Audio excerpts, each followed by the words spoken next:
Bonjour, c'est Marie, Adélaïde, coach anti-burnout. Je t'aide à sortir de ta bulle et à te révéler, à utiliser cette énergie qui était coincée depuis toujours, depuis des années, voire depuis toujours. La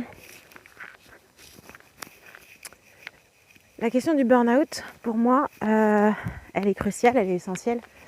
Et je pense sincèrement qu'on est tous sujettes au burn-out.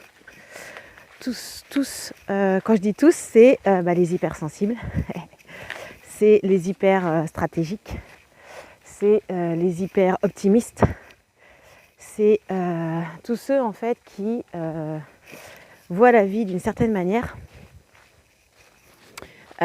qui ne pas s'y conformer, voire s'y résoudre, qui ne veut pas se résoudre à la médiocrité ou à de faibles revenus, de faibles revenus, de faibles relations.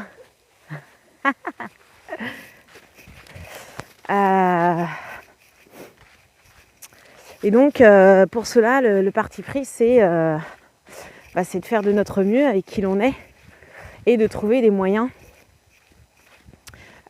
pour activer ses ressources, qu'elles soient intérieures ou extérieures. Donc intérieure, comme le courage, comme la volonté, la détermination, la foi, la confiance.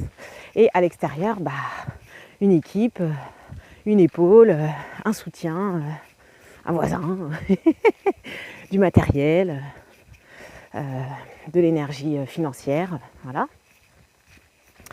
Et du coup, pourquoi le burn-out peut atteindre pour moi tout ou partie des hypersensibles, c'est parce que c'est donc une attitude, un choix, un ensemble de résolutions prises à l'intérieur de soi qui détermine si oui ou non on est en phase avec la situation extérieure, qui détermine si oui ou non on se sent à notre place, qui détermine si oui ou non on se sent libre. Et du coup, en partant de ce postulat,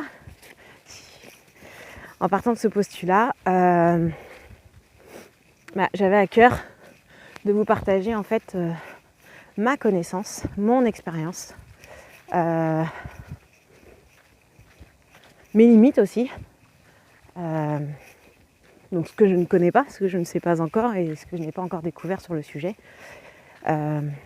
Concernant le burn-out, pour moi c'est surtout un état d'être, c'est surtout un état mental, un état d'esprit, un état émotionnel qui peut être régulé, qui peut être transformé, qui est transformable, mais que si on ne se rend pas compte, si on ne sait pas le nommer et qu'on ne sait pas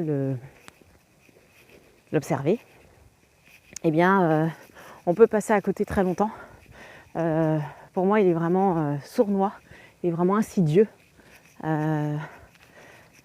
puisqu'une attitude, c'est en grosse partie des choses qu'on a à l'intérieur de nous.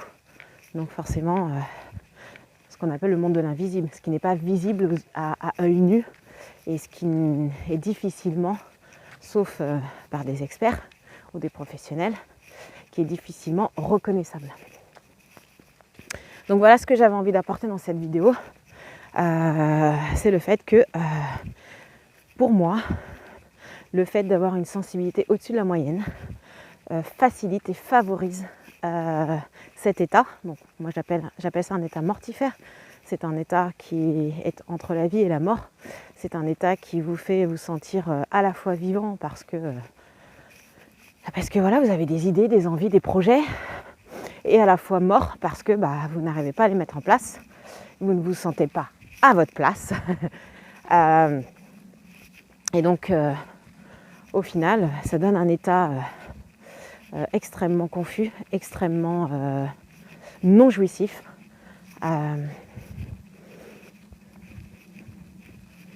Et en tant qu'hypersensible, c'est notre réalité en fait. C'est une réalité. Voilà, ça finit par devenir notre réalité. Ou une réalité. Je ne sais pas trop quel terme utiliser. Mais voilà.